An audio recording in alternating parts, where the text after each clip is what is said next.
Hello and welcome to market check at Deven Chouksey daily market bulletin, जो कि बाजार खुलने के बाद बाजार का हाल आपके सामने रखता है। जी हाँ, नए हफ्ते की शुरुआत हम करने जा रहे हैं और इनफैक्ट बाजार खुल चुके हैं। पिछला हफ्ता एक ट्रंकेटेड वीक था, फेस्टिवल मोड, दिवाली के ठीक बाद एक दिन की छुट्टी थी और उसी हफ्ते में हमने काफ़ी ज़्यादा एक्शन भी देखा। लेकिन अब नए हफ्ते की शुरुआत कर रहे हैं, फुल फ्लेजेड शुरुआत है और आइए प्रीवियस वीक के रिकैप के साथ ही शुरुआत करते हैं। Indian markets previous trading week की अगर बात करें, पॉजिटिव गेन्स के साथ ही क्लोज होते हुए दिखे। ड्यूरिंग द वीक अगर रिटर्न्स देखेंगे, 2-2.5% के रिटर्न्स मार्केट ने अच्छी खासी ग्रोथ के साथ दिखाएं, जहां पर मिड कैप स्मॉल कैप में काफी स्टॉक स्पेसिफिक मूव्स थे। इंडिसेस में वॉलेटिलिटी नजर आई, लेकिन बावजूद इसके स्टॉक स्पेसिफिक एक्शन भरपूर रहा। विनिंग स्ट्रीक थी ये थर्ड कॉन्जिक्यूटिव वीक। 3 हफ्ते से वीकली गेन्स अगर हम देखें, हफ्ते दर हफ्ते मार्केट में पॉजिटिव साइंस ही नजर आ रहे हैं और एक हफ्ते के पूरे गेन्स की अगर बात करें, 3 हफ्तों से लगातार हम देख रहे हैं कि बाजार में पॉजिटिव ग्रोथ ही देखने को मिल रही है। सिमिलरली यूएस मार्केट्स की अगर बात करें, शुक्रवार के ट्रेडिंग सेशन में वहां पर भी हमने देखा, इनफैक्ट पिछला पूरा हफ्ता जो है काफी ज्यादा एक्शन पैक्ट भी रहा, काफी एक्शन था, ग्रोथ भी देखने को मिली और वहां पर भी लगातार 3 हफ्तों से हम देख रहे हैं विनिंग स्ट्रीक, यानी कि मजबूती के साथ हफ्ते दर हफ्ते ग्रोथ और रिटर्न्स देखने को मिल रहे हैं। एशियाई बाजार की शुरुआत की आज की अगर बात करें, हमने देखा कि हांगकांग के मार्केट्स में पॉजिटिविटी थी, गिफ्ट निफ्टी में फ्लैट स्टार्ट था। जापान के बाजार हालांकि नेगेटिव ट्रेड कर रहे थे आज सुबह, लेकिन इन सब के बावजूद एनर्जी पैक और बुलियन मार्केट पर भी खास नजर रखें, क्योंकि ब्रेंट क्रूड की चाल जो है हमने देखा पिछले हफ्ते काफी ज्यादा उथल पुथल वहां पर देखने को मिली, सुस्ती भी नजर आई। ब्रेंट क्रूड में हमने देखा 3 महीने के निचले स्तर पर कमजोरी देखने को मिली और फ्राइडे सेशन में तो $77 प्रति बैरल के लेवल्स पर ब्रेंट क्रूड ट्रेड करता हुआ दिखा। हालांकि वहां से अब रिकवरी आई है और $81 प्रति बैरल पर ब्रेंट क्रूड में कामकाज देखने को मिल रहा है। इंटरनेशनल गोल्ड प्राइसेस की अगर बात करें, लो से वहां पर रिकवरी देखने को मिली है। सो क्लियरली बुलियन मार्केट में भी साइंस ऑफ रिकवरी नजर आ रहे हैं और एनर्जी पैक में कच्चे तेल की चाल में भी रिकवरी है। $77 प्रति बैरल पर गिरा था जो क्रूड, वो $81-82 के आसपास इस वक्त ट्रेड करता हुआ। गिफ्ट निफ्टी की फ्लैट शुरुआत थी। आज सुबह पॉडकास्ट में भी हमने आपको बताया था कि फ्लैट शुरुआत जो देखने को मिल रही है गिफ्ट निफ्टी की, वहां साइंस हैं कि भारतीय बाजार के लिए भी थोड़ी सी कंसर्न्स नजर आए। हालांकि बैंक निफ्टी पर खास नजर रखनी होगी इस हफ्ते, क्योंकि पिछले हफ्ते हमने देखा आरबीआई की अनाउंसमेंट जो क्रेडिट रिस्क को लेकर आई थी, उसके ठीक बाद बैंक निफ्टी में हमने सुस्ती देखी थी, कमजोरी हावी हुई थी NBFCs, banks, financials, credit card कंपनियों पर इसका एक असर पड़ता हुआ देखने को मिला था। सो बैंक निफ्टी की चाल और क्या बैंक निफ्टी में बाउंस बैक वापस लौटता है नहीं, इस पर इस हफ्ते के लिए नजर रखनी चाहिए। एज इंडिकेटेड गिफ्ट निफ्टी ने एक फ्लैट ओपनिंग इंडिकेट की थी भारतीय बाजार के लिए और हुआ भी कुछ ऐसा ही। निफ्टी 50 की एक फ्लैट शुरुआत होती हुई देखने को मिली। हाउएवर ब्रॉडर मार्केट इंडिसेस में आउट परफॉर्मेंस इस हफ्ते की शुरुआत में भी देखने को मिल रहे हैं। पिछले हफ्ते की ही तरह इस हफ्ते भी हम देख रहे हैं मिड कैप स्मॉल कैप में काफी अच्छा एक्शन देखने को मिला है।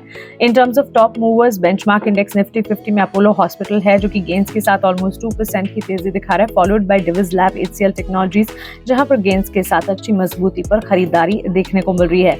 हाउएवर बैंक्स में अब भी स्ट्रगल जो है वो कंटिन्यूड है। आरबीआई के अनाउंसमेंट के बाद पिछले हफ्ते ही हमने डेंट देखा था बैंक्स फाइनेंशियल्स में और इस हफ्ते भी शुरुआत जो है कमजोरी के साथ। एक्सिस बैंक वर्स्ट परफॉर्मर इस वक्त नजर आ रहा है, उसके बाद एशियन पेंट्स, एचडीएफसी लाइफ जैसे स्टॉक्स हैं जहां पर गिरावट हावी होती हुई।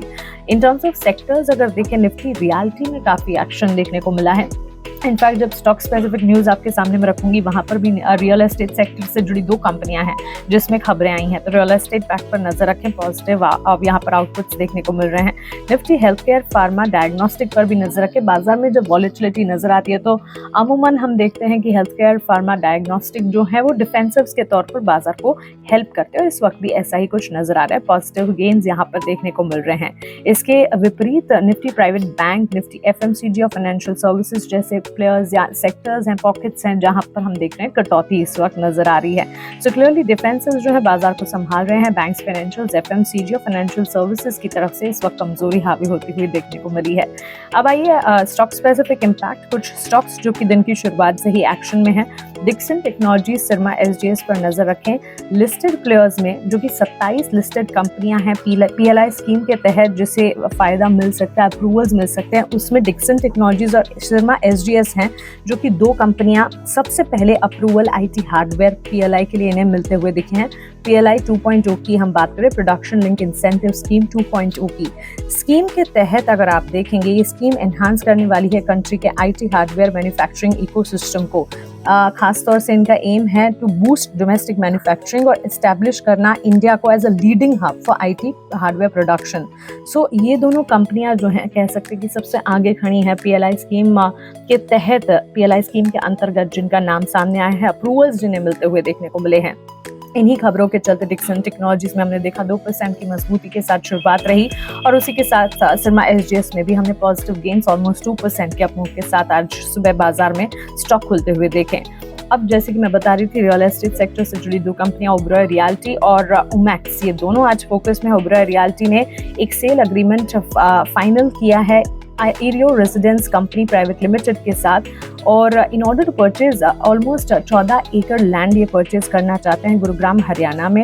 डील में अगर इन्वॉल्वमेंट की बात करें तो पेमेंट ऑलमोस्ट 597 करोड़ का होगा। माइलस्टोन बेसिस पर ये पेमेंट होता हुआ दिखेगा और ये स्पेसिफिक एरियाज में प्रोजेक्ट जो हैं डेवलप करने के लिए डील जो है वो बनाई गई है, डील अग्रीमेंट साइन किया गया, इसी के चलते स्टॉक में एक इम्पैक्ट है। न्यूज़ फ्लो ऑलमोस्ट 3.5% की मूव के साथ ओबेरॉय रियल्टी में स्टॉक आज खुलता हुआ। ओमैक्स रियल एस्टेट फर्म दूसरी है और इन्होंने प्रोजेक्ट इनिशिएट किया है रफली 1200 एकर्स का टियर 2 टियर 3 सिटीज में विद इन उत्तर प्रदेश, मध्य प्रदेश और पंजाब, और आने वाले 4 सालों में ये डेवलपमेंट जो है वो होती हुई नजर आएगी। और इसकी इन्वेस्टमेंट की अगर बात करें, प्रोजेक्ट में ऑलमोस्ट 4000 करोड़ की इन्वेस्टमेंट होगी। सो क्लियरली बिजनेस एक्सपेंशन की खबर, जिसके चलते ये स्टॉक फोकस में 2% की तेजी यहाँ पर भी नजर आएगी।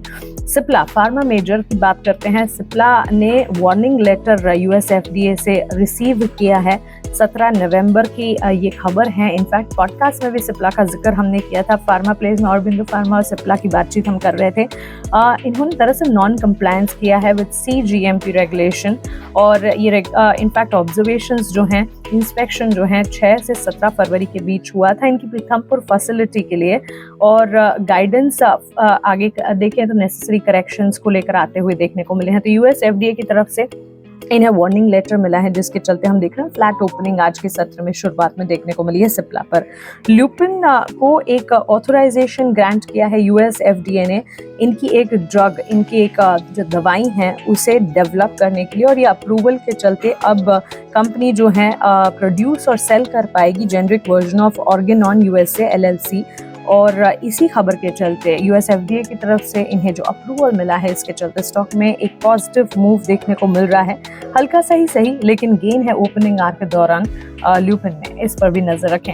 सो क्लियरली हम देख रहे हैं कई सारी खबरें हैं। रिजल्ट्स सीजन जो है वो ऑलमोस्ट खत्म हो चुका है, और इन सारी की सारी खबरों के बीच, और of course festival season, Diwali तो खत्म हुआ है, लेकिन आगे क्रिसमस और न्यू ईयर, तो क्लियरली धीरे धीरे अब इकोनॉमिक इंडिकेटिव एक्शन और ट्रिगर्स जो हैं वो विदेशी बाजार से कम आना शुरू हो जाएंगे, क्योंकि वेकेशन मोड में यूएस मार्केट्स जो हैं वो चले जाएंगे। लेकिन इस वक्त अगर देखें, हफ्ते की शुरुआत एक पॉजिटिव कह सकते हैं, फ्लैट जरूर देखने को मिल रहा है, क्योंकि विदेशी बाजार से इतना सपोर्ट नहीं है, लेकिन भारतीय बाजार के अपने ट्रिगर्स हैं जिसके चलते काफी हद तक एक्शन है। और खास तौर से नजर ब्रॉडर मार्केट्स यानी मिड कैप स्मॉल कैप पर रखें, काफी हद तक अपॉर्चुनिटीज वहां पर बिल्ड होती हुई दिख रही है।